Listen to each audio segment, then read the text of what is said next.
Welcome to Unlearn the Crap TV with your host, Kathy Baldwin. Unlearn the Crap TV is more than just a show.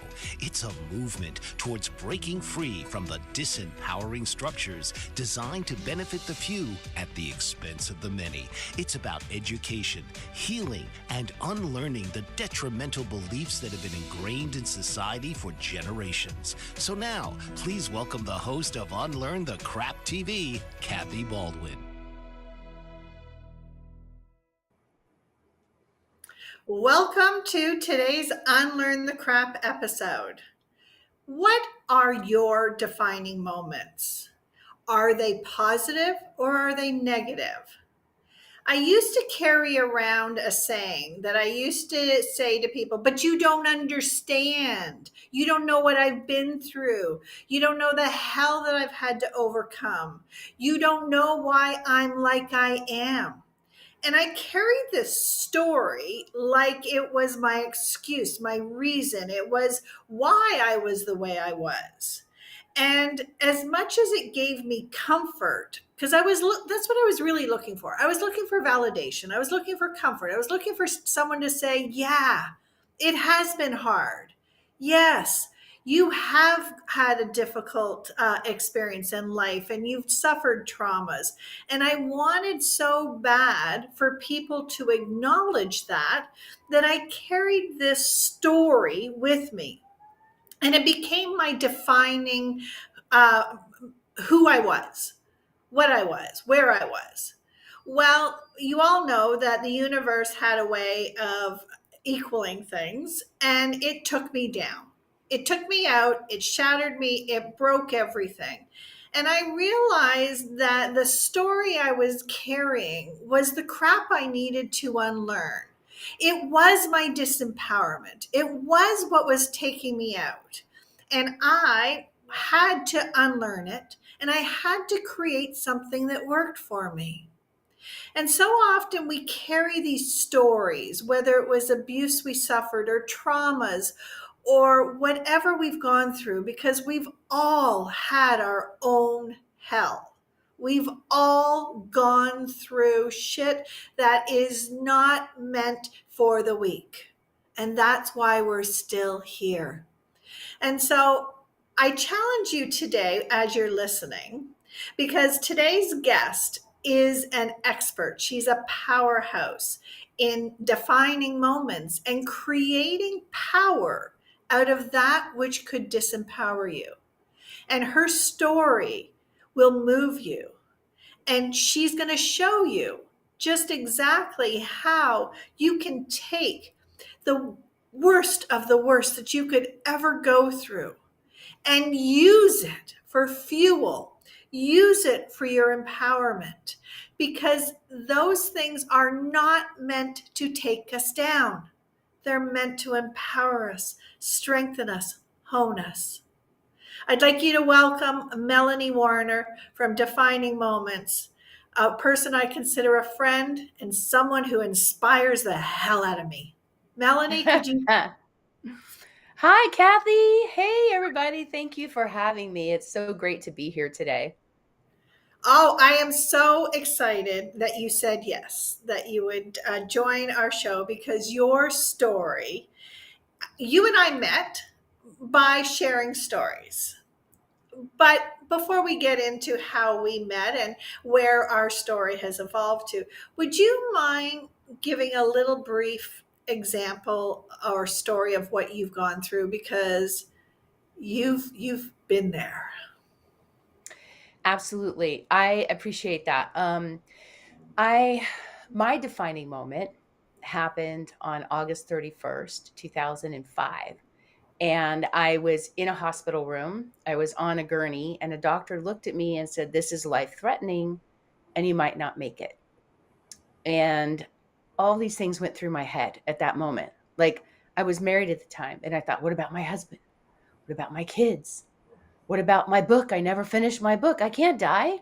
What about my laundry? Like, no joke. I literally thought about my laundry, like unfinished business. I mean, and then I had this entire life review, and they talk about how when you have real fear that your blood runs cold, that's really what it felt like. Like I panicked because I felt really out of control.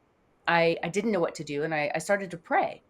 And then I thought, no one even knows I'm in trouble. No one even knows to pray for me. So it's like me and the doctor and God. And like outside of that door was my mother and my mother-in-law, who was my mother-in-law was a minister. And my mother's a woman of faith as well. She's been involved in her church. My dad's been a Sunday school teacher for 60 plus years. Like I've just always relied on faith. And I'm like, no, this is not how I'm going out, right? Like this isn't supposed to happen. When I woke up this morning, this was not the plan. And I had this really profound spiritual experience. I can't explain it. I couldn't even talk about it for about a year without bawling my eyes out because it was so powerful. And I just felt like, why, who am I that I would have this experience that was so validating, where I just felt this really strong presence, like someone holding me. And at first I thought maybe it's the anesthesiologist. But when the doctor told me I might not make it, the first thing I thought of was, I got to pray. Like, if I have a choice to be here, I don't want to go. I want to stay. I don't want to go. I've got stuff to do. I got a book to write. I've got things that I need to happen. Right. And so what happened is I had this immediate sense of peace within a few seconds where I just knew I was going to be okay. And it wasn't until about an hour and a half later that the doctors told me you're going to survive. And by the way, there were 5 major arteries going into this organ that had ruptured in my body.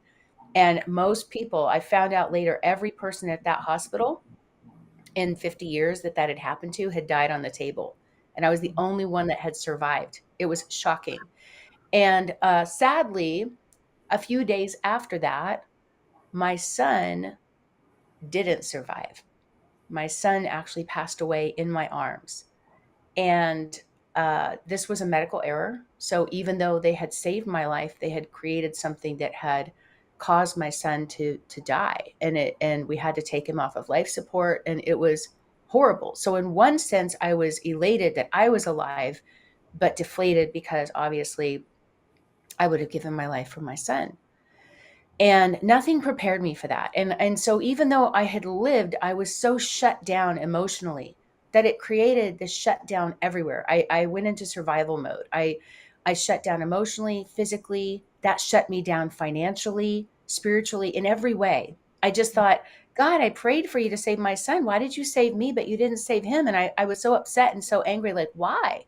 And I kept asking why. And then I realized that why is not going to bring my son back. Why is this selfish question that we never get an answer to? No. Whether it's a negative or a positive. Even if I won the lottery, I could say, why me and why not everybody else, right? Like we don't ever get an answer for why something good or bad happens. And so I started asking different questions and I found that's what started moving me forward. And I started not feeling as stuck.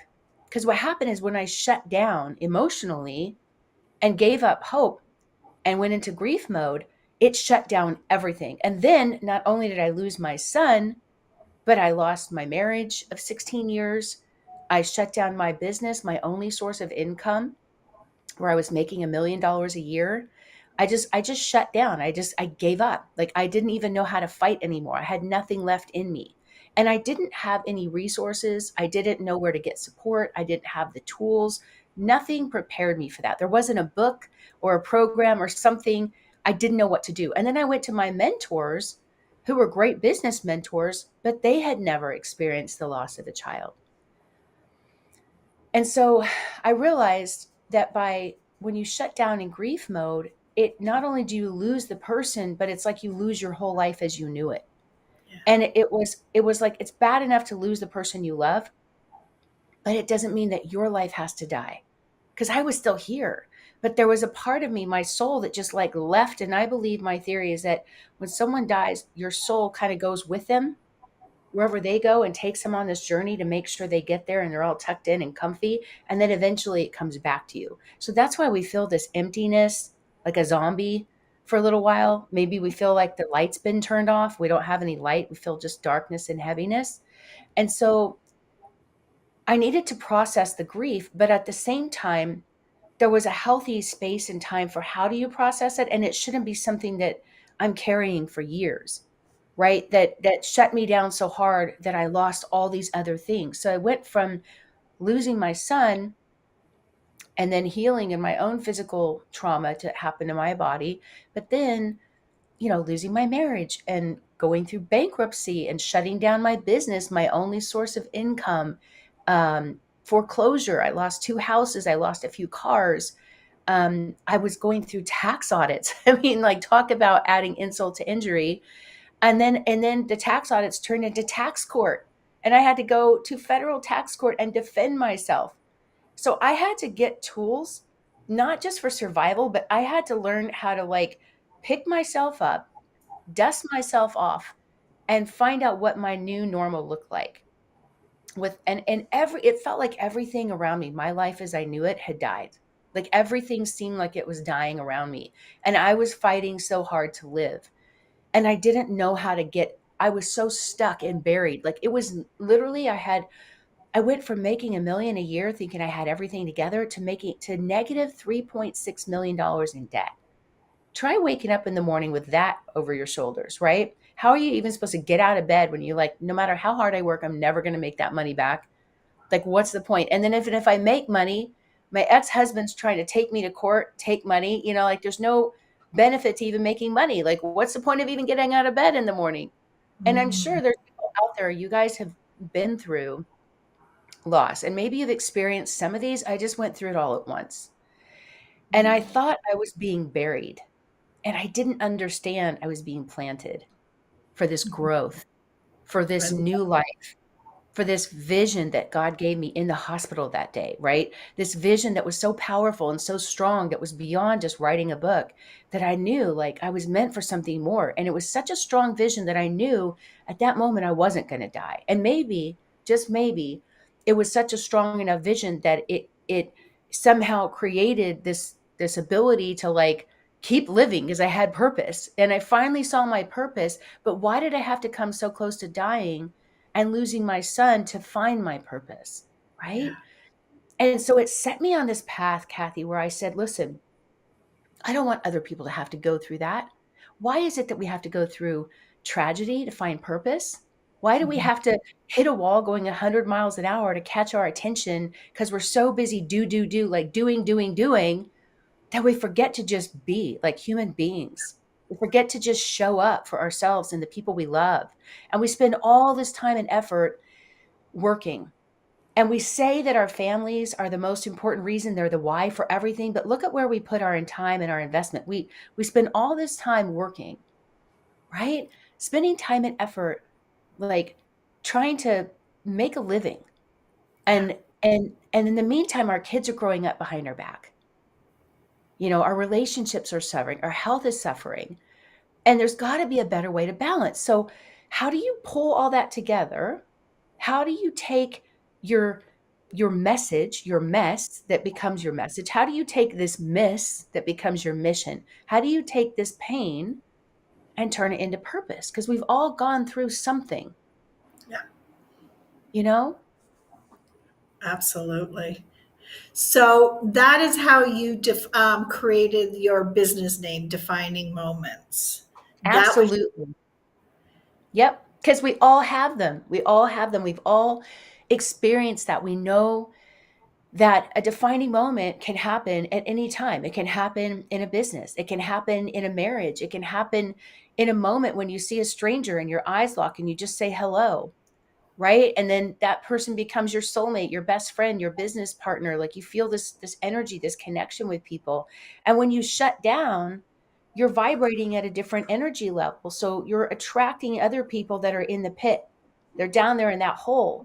And so they say you don't attract what you want, you attract what you are. So when you focus on yourself and healing yeah, and becoming the best version of yourself and make that investment in yourself, that's when you have a real ability. When you have that, your own transformation, now you have the ability to help other people go through something and to get them their transformation because you've been through it and you know the steps and the pitfalls.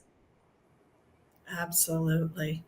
I want to know more about how you used your coaches and your mentors and how you took this this horrible, absolute loss of everything, because I know exactly what you're talking about. I literally lost everything too. And people can either choose it to be a positive or a negative defining moment. So I want to talk about all of that when we come back from this commercial. What if there were a super tiny device that could diagnose the brain and is smaller than a single human hair? What if you could see inside the brain to help an epilepsy patient during surgery or to help the fight against Parkinson's disease?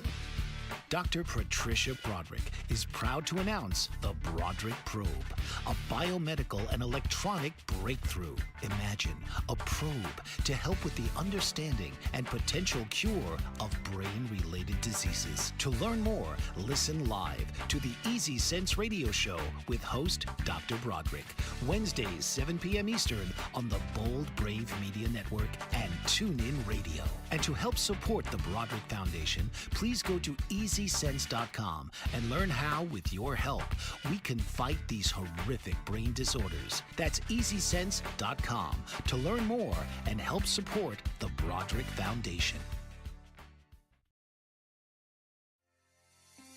Author, radio show host, and coach John M. Hawkins reveals strategies to help gain perspective, build confidence, find clarity, achieve goals.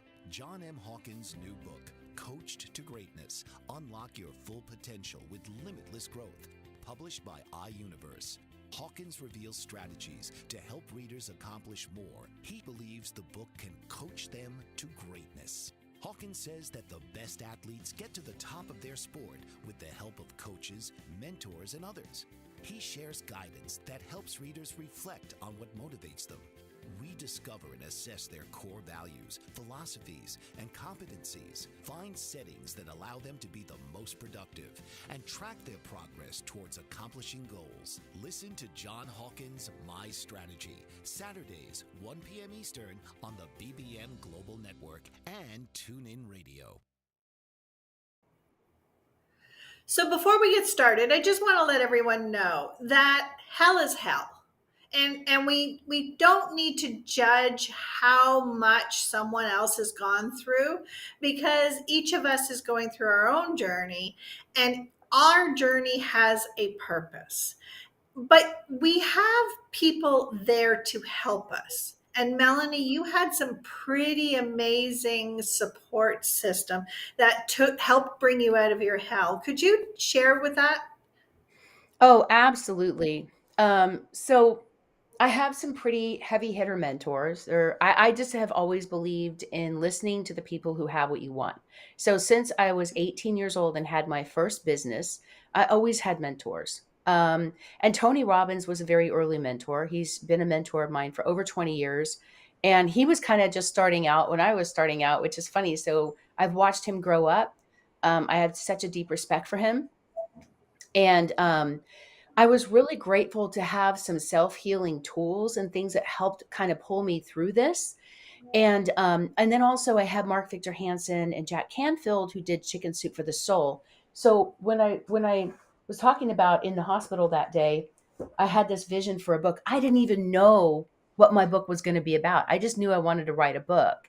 And so that experience led to me writing my first book, which is called Defining Moments, Coping with the Loss of a Child. And this has 50 different stories of parents who've gone through this different types of loss. And there's a collection of positive and encouraged stories of hope and healing. And what was powerful is when I was going through the process of writing this book, and it was so heavy because it was all about grief, but I just felt like this was my love letter to people. Like, this is why I lived and how I want to honor my son. This is how I choose to be better and not bitter. And I want to give other people the resources so they don't have to shut down like I did. And so it was going to be a Chicken Soup for the Soul book. And then they ended up selling their business. They sold their company. And when I met with the new owner, I realized they were kind of going in a different direction. And so I ended up not doing my book with them. And people thought I was crazy because I like pulled my book out. Like, these are huge, successful people, right? And so I ended up, taking it to another major book publisher. who was the largest Christian publisher on Amazon, like had this big brand all over the world. The book comes out, it's awesome, it's all over, the internet. I mean it's in every bookstore like Barnes and Noble and stuff. But after 2 years, I hadn't gotten paid a dime. They never paid me, not one dime to this day. So I got the rights back. I released my own book, and within 2 weeks, it hit bestseller. It hit the bestseller list. And so I just realized a very valuable lesson about publishing back then, and that you don't need a major publisher. And that if you do, they take a big percentage. So it was better for me to just do it on my own, because I had literally spent years just to get to that point. And the book was not, it was getting out and helping people, but I wasn't making any money. Right. And then I made another big mistake. And so after this book came out, I didn't realize how many people would see me as the expert because I wrote this book, right? I became bounce back babe. I became grief girl. I became like the spokesperson with the cape of grief, right? Like, you're supposed to be able to get through this. And I was still messed up. I was still healing. And people came to me and they were like, um, you wrote the book on it. You're supposed to help me. Like, can you fix me? Because like they were suicidal. And I was terrified I was going to say the wrong thing. So I went to Tony Robbins and I said, I don't know what to do. I'm afraid I'm not a coach. I'm not a therapist. I haven't done a suicide prevention hotline. I don't know what to say to these people, but I'm terrified of saying the wrong thing. And, um, and then I remember Tony saying, well, what are your options? And I said, well, I could go get a license as a marriage family therapist. And he goes, how long will that take? I said, 18 to 24 months. He goes, and where will they be? I'm like, they won't be here. Like, they're hurting. They need something now. I need tools now, Tony. So he said, I'm doing this special training called strategic intervention. He said, I'm picking 35 people in the world, and I want you to be one of them because I know you have a similar heart to mine. And I want to transfer my knowledge and skills to you. And I want to teach you how to do this, what I do. And it was such a great opportunity. And I took this course. I became certified as a life coach and a business coach. And I learned all these tools specifically about self healing. And it empowered me because I realized if I was going to therapy and I'm going off the rails at 3 a.m., I can't call my therapist. And I was looking for validation and solutions outside of me. And all of these things were already in me, the ability to heal and overcome and have my heart broken and rebound. Like, I'd been through that before. I've forgotten. And I just needed tools to get through it and help myself heal. And through the process of doing that, it became very cathartic in helping other people heal and giving them these resources, that I was like, oh my gosh, I'm a hope dealer. I'm not a dope dealer. We don't need more medication. We need hope. That's all that's missing. And so it really created this entire opportunity to create a whole self-help industry in this new company called Defining Moments, where people can come when they need help with anything. They can get a book, they can take a course, they can hire a mentor. If they want to learn how to lose weight or fix a relationship, or um, lose, like make money or rebuild their life. If they lose money, like I lost everything and had to rebuild, they can learn from so many other people that have gone through it, real people solving real problems, that they don't have to suffer on their own. They don't have to go through the journey alone. Yeah. And I'll tell you, the other thing that happened when I was writing this book that was very profound is Mark Victor Hansen and Jack Canfield, who have sold more books than anybody on this planet, like a billion books of Chicken Soup for the Soul. Mark, I couldn't get my book done. I kept procrastinating. Even with the major publisher, you guys, I was getting in my own way. I had fears, I had doubts, I had limited beliefs. I was still making excuses, and they were like already trying to like sell my book to people, and I'm like, I didn't even have it written. And Mark said to me, listen, he said, you need to stop thinking about who your book is going to help, and you need to start thinking of who your book is going to hurt if you don't finish it. And the next day, this woman in my hometown stepped in front of a train and took her own life because her son had died 15 years prior. I didn't know her. I didn't know her son, but I knew her pain. And I thought, oh my gosh, I have this solution to her emotional cancer, to her soul suffering, soul crushing, uh, like horrible pain that she's going through. And I'm being selfish in my shyness, in my doubt, in my fear. I'm like, I'm depriving somebody of water when they're dying of thirst. And I have the answer. And I felt horrible. Like I felt responsible. And after that, I got motivated. It became urgent and I finished my book in a few weeks. So the truth is, it doesn't take years to do this. It's years of thinking about it, talking Yep. about it. Yep. But the truth is, I've even downloaded books in a few days. Like they just come to you. These books are in you. Yep. And if you just know the process and you know the blueprint, it's so much easier to plug it in because then you don't have to come up with stuff on your own. And ever since then, it's like it was life changing. Getting those tools, becoming a coach, and then teaching other people how to take their purpose and write books and get on stages and create offers where they become a coach and they learn how to solve a problem for somebody else and make a lot of money. Like, oh my gosh, like I'm telling you, nothing got me out of that hole of bankruptcy and foreclosure and tax audits. The only solution was making money. Hmm. Guess what? When you have financial cancer, you have a solution. It's called make more money. And so when you have emotional cancer, when you have spiritual cancer, when you have physical cancer, all of those things are much harder to heal. But a lot of it comes down to how you live your life, the choices you make, the stress levels that you allow yourself to be exposed to. And we all tend to have what we feel that we can tolerate. And Yes. I saw this study and it's been haunting me. And I want to share this after the next break, if it's okay. I really want to share this tool called the Purpose Tool with your readers, right? Absolutely. And it's in just a few minutes. I'm going to help you find your purpose, and then I'm going to show you how to monetize it. And That would be amazing. But before we go to that, because we will save that for the break because it's going to take a little bit of time, I want you to explain to people how you use your book.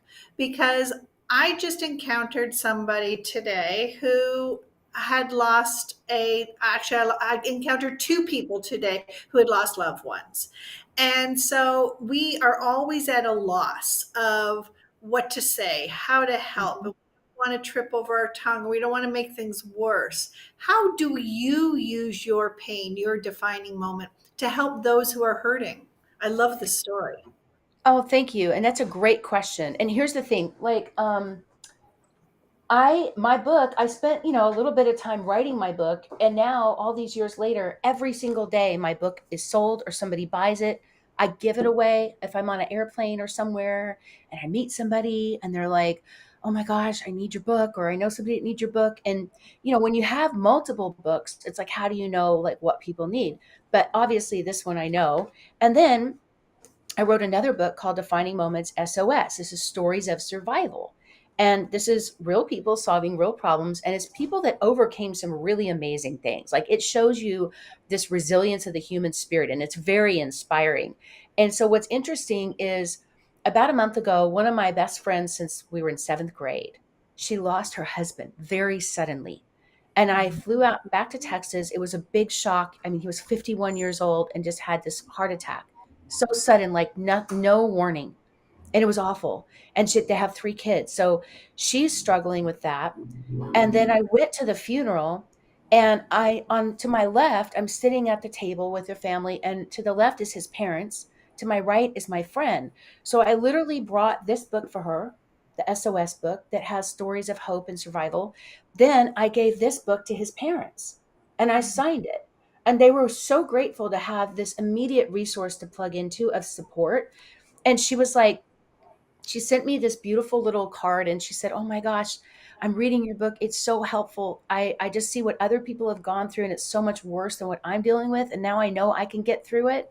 And there's even like contact information at the end of each story so people can reach out if they want support or resources. And they just never have to walk through the journey alone. And it was just, I never knew when I met her in seventh grade that we would end up being sitting at that table together, right? Yeah. I didn't know when I was in the hospital that day that experience was going to lead to so many books. And now I've written multiple books, international best-selling author. a business writer for Forbes. I'm one of the top 1% of coaches in the world. I work with Tony Robbins. I've been a trainer for his company as well. And Dean Graziosi. My mentors have hired me to work and be on their stages and work with their people. It's just mind blowing. And it all came from the book. It all came from that first book and just kind of opened up so many opportunities and gave me the confidence to do so much bigger projects. And it's just amazing what's happened since then. And recently, I just got to speak live in India in front of 700,000 people. I Whoa. mean, standing on that stage, looking out at this crowd, you know what I thought? I went, wow, the pandemic is finally over. It was to be around that kind of energy. It was amazing. And people were so beautiful, and they were so happy and so excited to just see all these people talking about hope in this community and at this event in India. So it was really special. So yeah, it's just been amazing what's happened since that first book, and how all these mentors inspired me to become a mentor, and now I teach other people how to become a mentor, how to write books, and how to get on stages. I love that, because one of the things I always say is we came from a couple of hundred years ago and thousands of years ago from a community, from tribes, from villages. And we had mentors and we had these sages and we had these people. And now we have to do it self directed, but they're still there. And so we're going to go over that exercise you were talking about on how we can define our purpose and have our own defining moments. But we'll have to do that when we come back from this commercial break. Did you know that your beliefs create your entire reality, but it's the subconscious beliefs that do most of the creating? Belief shifter and life coach Shiraz can help you identify those limiting beliefs and eliminate them, often in a single session. Like, it was almost instant. Like, I had relief right away. Creating better health, relationships, careers, and finances. Let Shiraz help you step out of safety and into awareness. Definitely something's happening. It's like a flow inside. It feels good. Whether in person or online, Shiraz provides personal coaching, belief shifting. Visit Shiraz at energeticmagic.com or call 416-529-7429. Energetic Magic on the BBM Global Network, Tuesdays at 7 p.m. Eastern. Find your greater happiness. Be well. Be aware. Be magical. Are you struggling to care for elderly parents or a spouse? Do you wonder if being a caregiver is making you sick? Are you worried about taking time off work to care for elderly parents and balance work, life, and caregiving? Has caregiving become exhausting and emotionally draining? Are you an aging adult who wants to remain independent, but you're not sure how? I'm Pamela D. Wilson. Join me for the Caring Generation radio show for caregivers and aging adults, Wednesday evenings, 6 Pacific, 7 Mountain, 8 Central, and 9 Eastern, where I answer these questions and share tips for managing stress, family relationships, health, well-being, and more. Podcasts and transcripts of The Caring Generation are on my website, PamelaDWilson.com, plus my caregiving library, online caregiver support programs, and programs for corporations interested in supporting working caregivers. Help, hope, and support for caregivers is here on The Caring Generation and PamelaDWilson.com. Well, I know that you are gaining so much value from having Melanie here, because she is a wealth of information. I know that when I met her through being on one of your projects. I'm going to be on one of your shows called Recipe for Wellness with Sanjay Raha. And I am so excited about that. But one of the best things that happened that day was you and I sitting down having a one-on-one conversation, and how you could pinpoint things very quickly and easily. And your ability to resolve issues very quickly is just one of your superpowers as far as I'm concerned. So I'm so excited that you're going to share this tool with our audience. Thank you. Yeah, I'm excited about this tool, and I'll tell you why. First of all, right now I'm writing an article. You guys are the first to know. I'm writing an article for Forbes magazine, and it's about purpose, and it's about there was this Journal of Medicine article that came out a few years ago, and they studied 10,000 people from the age of 18 to 65, and they followed them for years. And they found that only like 80% of people out there never find their purpose. They never feel like they're doing something fulfilling. They never find anything that has meaning to them. And I just find that heart wrenching, right? I mean, statistics are like grim. That means only 20%, that's 2 out of 10 people, are actually living their life fulfilled and happy and feeling like they're living from purpose. And for me, I feel so blessed to have found my purpose, and it almost cost me my life, right? That's a price I paid, a heavy price I paid, not to mention the $500,000 I've spent learning all these things the expensive way over the years. And I thought there's got to be a simpler way. So I developed this tool, and I've been using it for now, gosh, 15 years or so, and it has been life-changing. So everywhere I go, when I was on that stage in India, I share it. When I do TV shows, podcasts, because I want the whole world to know how to do this.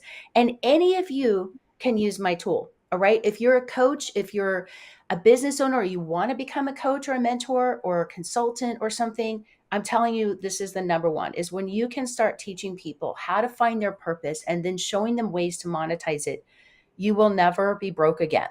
Like never. Like you will always have clients beating down your door wanting to work with you. And it's a good problem to have. But here's the thing. This is a beautiful thing. This doesn't cost anything.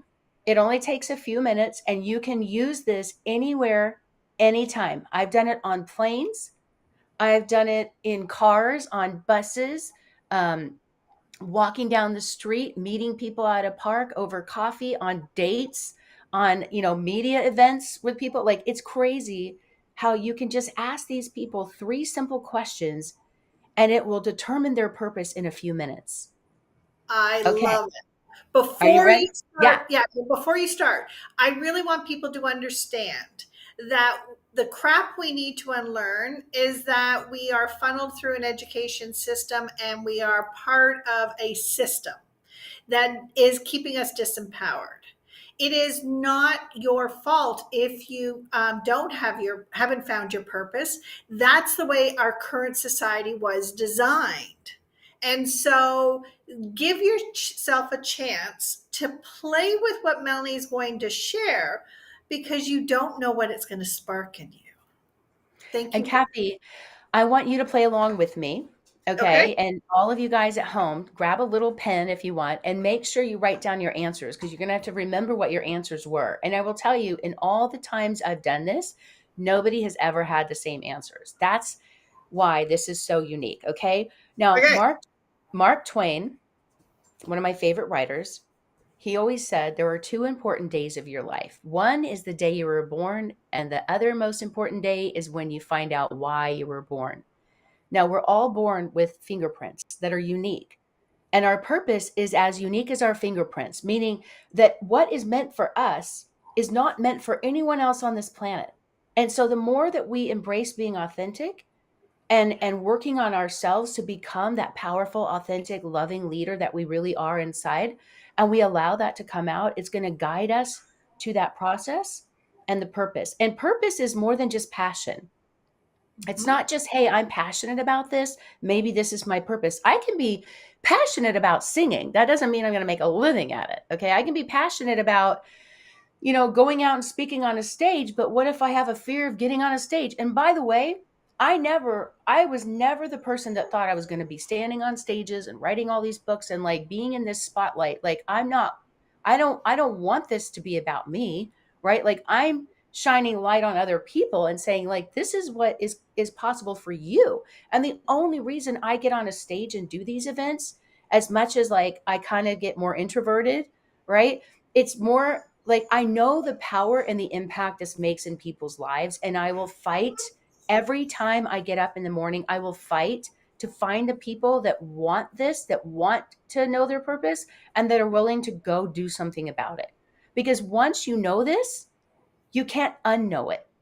I love that. So unlearning the crap means unlearning the limited beliefs that you think that you're not capable of something because of how you were born or where you were born or who you were born to. That all those things you think define you, none of it defines you. I thought I was defined by my life, by my wealth, by my marriage, by my kids, by all the things that I thought were going to last forever. And everything in my life fell apart. Everything that I thought defined me went away. And there was a point where it was just me and my kids and my health. Literally, that's all I had in the world. And I was so grateful for those things. And I grew upon that gratitude. So what you focus on expands. If you focus on the negative stuff and the fear and the doubt, you're going to attract more fear and doubt. When you focus on what is working in your life or your business or your relationships and your health and your finances, you get more of that. It's just the way this energy of the universe has worked, whether it's God, source, universe, whatever you call it. I call it God because I'm a woman of faith. You may call it Yoda, you may call it the Force, but I'm just telling you, we all know there's something greater than us out there, right? So whether you believe in the same faith that I do doesn't matter. Don't let my message, like my words, get in the way of the message. Okay. So when I talk about purpose, just to define it, I'm talking about your God-given, your universe-driven, thing that is only meant for you, because we all know the science of fingerprints. Even twins, identical twins in the same womb, born from the same chromosomes, right? Like they have different fingerprints. So it is as unique to you as your fingerprints, and it's not meant for someone else. Okay, are you ready? This is going to play. We're going to have fun. Okay. Oh, it's my favorite thing in the world to do. I'm so excited. Okay. All right. So question number 1. What do you do that comes naturally to you, that's easy for you, but is difficult for other people? First thing that comes to your mind, what is that? What is the thing that you do that you're really good at, that comes naturally to you, but is difficult for other people? So write it down. Yeah, first thing that comes to mind. Don't overthink it. And Kathy, what's yours if you want to share it with us? Talk. Chatty Kathy was on my report card my whole life. I've been talking since I came out of the womb. Well, hallelujah, because guess what? Communicators make millions of dollars. Awesome. People who use their mouth to speak make millions. Okay. All right. So number 2, if you could do anything you want in the next 2 or 3 years and all your bills are paid and you didn't have to worry about anything, we could wave a magic wand, everything's paid, you don't have to worry about money, and you could just do whatever you want to do, what would you do? My answer? Yep. Talk and travel the world. Okay, there you have it. All right. So you guys may have a different answer, and that's okay. There's no wrong answer here. There's no wrong fingerprint, right? Unless you're America's Most Wanted, then that's not a good fingerprint to have. I want you to be wanted in a good way, right? Like people, like you become the hunted because they want to work with you. Yes, all right. yes. So number 3, and your final question is, what do you do to give back? What do you do to give back to people, the planet? Maybe you tithe, maybe you volunteer, maybe you donate time, talent, or treasure somehow. But what do you do to give back? Maybe you recycle. I don't know. What do you do to give back to people, the planet, that kind of thing? That's a really good one. I had to think about that. For me, learning who I am and learning my human design, which is one of the things that I've learned, is that I am a seeker of knowledge. And so what I give back is what I learn. There you go. Okay. So I want you guys to think about all 3 of your answers and take each answer.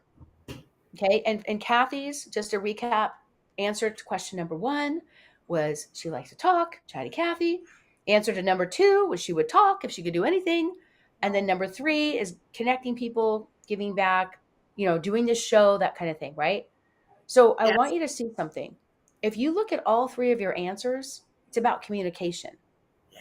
And that's what you're doing. So you're operating in that purpose right now. When your answers are all in alignment, like in all 3 answers are the same, that is your purpose.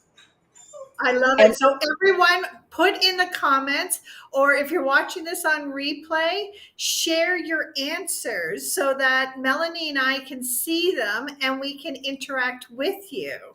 And if they don't align, then you go back and you tweak it until they do, because it means that something isn't in alignment. Just like if you go to a chiropractor and they crack your back into place, this is like a spiritual chiropractor, right? Like it's like or sounds better than a spiritual enema. I think that sounds very good, but it's just like getting rid of the block so that you can literally flow and be in your state of being the best version of yourself. And if you tweak it, you're going to find that there's answers that align. And when we come back, I'm going to share with you how you take those answers and turn it into monetization to make money. Awesome. So perfect timing. We'll be right back. Put your comments in that comment section while we're on commercial break. What if there were a super tiny device that could diagnose the brain and is smaller than a single human hair? What if you could see inside the brain to help an epilepsy patient during surgery or to help the fight against Parkinson's disease? Dr. Patricia Broderick is proud to announce the Broderick Probe, a biomedical and electronic breakthrough. Imagine a probe to help with the understanding and potential cure of brain-related diseases. To learn more, listen live to the Easy Sense radio show with host Dr. Broderick, Wednesdays 7 p.m. Eastern on the Bold Brave Media Network and TuneIn Radio. And to help support the Broderick Foundation, please go to EasySense.com and learn how, with your help, we can fight these horrific brain disorders. That's EasySense.com to learn more and help support the Broderick Foundation.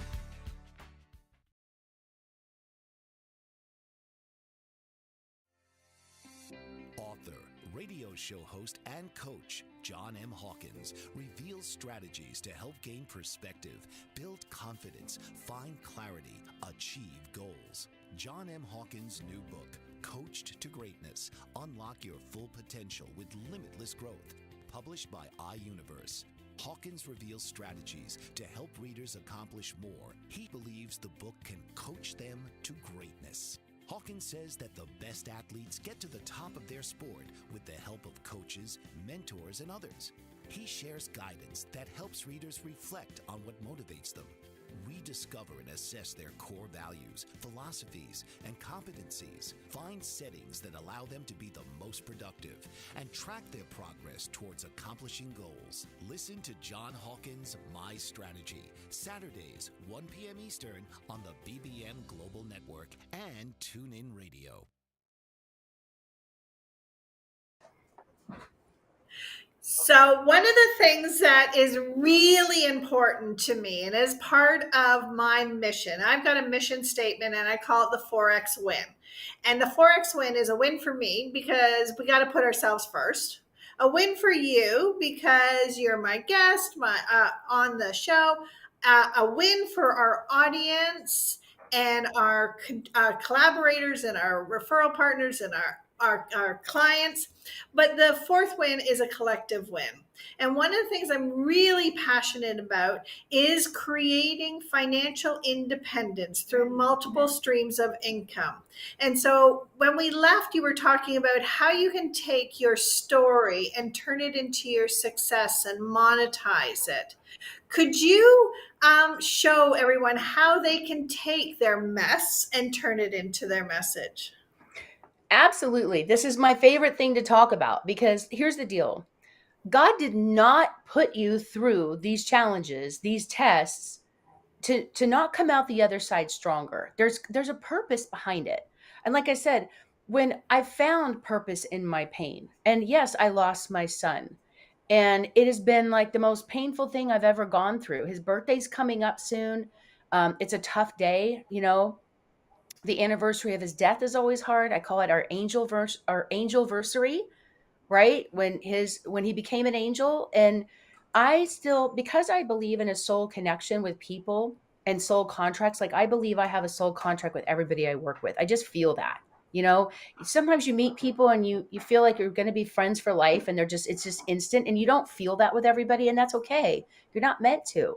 But I know that I have that soul connection with my son, and I still feel it every day. And like that part of us is alive. It's always a living. Yeah. Like we all, no matter what our religious beliefs are, we all believe in soul, and we know that energy is there. We can feel it around the corner, right? We can feel that chemistry with people in a room. And so it's like, I love connecting people on such a deeper level and helping them understand that that pain that the things that they thought that broke them didn't make them broken. It's like this beautiful mosaic that becomes this piece that you glue back together that becomes art, right? And it can be this beautiful showpiece in your life, in your heart. And so it's like, how do you put that back together? How do you pick up these pieces and make sense out of them if your whole world has been turned upside down like I did? And one of the ways that I've learned to do it is to really understand how people actually monetize. How is money made? They don't teach this at school, by the way. I think they don't want you to make money. They want you to like Be keep part of the staying system. and yeah, be part of the system and then get hooked on, medications, and like That's part of the system. tolerate your life. And so here's the thing. There are different levels of monetization, and the more impact you make, the more income. So, in other words, if you are somebody that works with your hands, you're a worker, there's only so much you can do, right? If you want to put in the chat, like, give me examples of people that work with their hands, right? Maybe you're a secretary and you're typing, or you're doing hair or nails, or you're mowing people's lawns. Like, there's only so much you can do, like hard work, labor, Even like with your hands. or a doctor. Yeah, even a surgeon. I mean, if their hands go, they're done. And if they're a brain surgeon, they can do one patient a day for 8 hours. That's it, right? So you're somewhat limited. And so I think it's safe to say, like, if you work with your hands, you might max out at about six figures, maybe 100,000 a year. And sometimes doctors are on the higher end of that. But then the next level up is the only way to make more money is to become a manager. And like, has any of you guys ever been a manager? Have you ever tried to manage people? Oh my gosh, it's like adult babysitting. It's so much drama llama, right? My boyfriend had to manage 1,000 people. I don't know how he survived it. I would literally take a hostage. I can barely manage myself, my pets, and my kids in a day, right? So, in fact, one of one of my books is called Teens, Toddlers, and Tequila, because that was how I did. When you got teens and toddlers, you need tequila in an IV. Let me tell you, it is insanely hard. And then try working from home on top of that. Like, yeah, right. Like, a stay-at-home mom is hard enough, but a work from home mom is really challenging. But I did it. Okay, so the next level up, if you're a manager, you get paid to organize people and things, and it's really hard. You got to make sure everybody's doing everything. You got to be the bad guy, and you might make 300,000 a year, like on a high level as a manager, but you're kind of maxing out. And like, when I think about what Sean used to do, like, he had to be on a cot, sleeping in his office every 2 or 3 hours, and he was a high level executive at a really, really big company. And every 3 hours, he had to wake up and deal with a deadline. Like, that was his life for 30 years. It's like, what, like, and then he could take that knowledge and turn it into a consulting contract. And he realized, oh, I can make more money as a consultant than working for somebody and giving up my life and getting paid for my time. So you get paid for your time, and not your results or your ideas. Okay. Then the next level, if you want to make more money than a manager, you become a business owner, right? You become somebody that is like a communicator. So what you're doing, Kathy, if you communicate, if you answered that you like to talk, you can make so much money talking. So give me examples of people that talk, okay? Like a singer, an actor, a speaker, a salesperson, right? Who else? Put it in the chat. Like, think of all the people that make money from communication, like with their mouth, like speaking and talking. Yes. And so you think about how they automatically make more money because they're getting out there. So if you get on a stage as a speaker, it's the number one fear that people have, but it's one of the most profitable, lucrative things in the world. And there are 7,000 companies every day looking for a speaker just in the US and Canada alone. There's more demand for speakers than there are speakers. Okay. And then, Do you have a solution for that? Because We are almost out of time, and I Yes. know you have a solution, and I do I not do. want I to do. run out of time. And here's the fourth level, just I don't want to leave people hanging. Fourth level is you get paid for your ideas, right? You become an innovator like Steve Jobs, Elon Musk, where you come up with something as a disruptor, you have ideas and you get paid to implement your ideas, okay? And your results. So all of those things can lead to millions of dollars. But if you're stuck here at the worker level or you're getting paid like a worker, it's hard to make that kind of money. So now that you know your purpose, now that you know what you need to be doing, let's say you're a stay-at-home mom, maybe you've worked in ministry or you've been a volunteer. You a lot of women especially become volunteers and they don't get paid for what they do, but they're great organizers. You can be an event consultant. You can help put on events and show people how to make money at events and make a lot of money doing that. Even do revenue share, take a percentage of their business. We do this with clients. There's a lot of smart business people out there, speakers, authors, all these kind of people, and they don't know how to create an offer, how much to charge for it. So we help people write a book and become a best-selling author. We help people use the book to get booked on stages and podcasts, to be featured in the media, to create their own coaching and consulting and mentorship programs. This can fund your retirement. It can create a new revenue stream for you, and you don't need any special skills. Like, it's already in you. This knowledge is already in you. You just need to extract it and put it in a formula that other people can digest. And that's what we really help you do. So what I want to do before we run out of time is give you guys an example. I want to give you a chance to actually jump on our calendar. I'm going to give you a link in the chat, right? Kathy's going to put that in the chat. Yeah, Oh, it's it's right right. here under me. Okay. Yep. So go to that link and we will book a quick call with you and we're going to figure out here's where you are, what's your purpose, and how do we help you map this out so you can learn how to monetize it starting tomorrow. I love it. Thank you so much, Melanie, for all of your information. Thank you for being a part of Unlearn the Crap. You are part of my team, and I highly encourage anyone who is thinking, just even to think about it, have a quick call with Melanie and see if there's an alignment, because she can shed light. And for all of those of you who are watching, I want you to know you do have a purpose and you do have a place. And going through life in complacency and not actually living in alignment is one of those things that most people regret on their deathbed. So don't lose a second to unlearn your own crap. It is time for us to all step up. Thank you, Melanie. Thank you. Don't forget to subscribe and like and share and comment, and let's all unlearn our crap together and rise up. Thank you. Yes. Thanks for having me. Bye, everyone. Thank you. This has been Unlearn the Crap TV with your host, Kathy Baldwin. Tune in each week as Kathy challenges you to rethink everything you know about personal empowerment and societal structures. Thursdays, 4 p.m. Eastern on the Bold Brave TV network.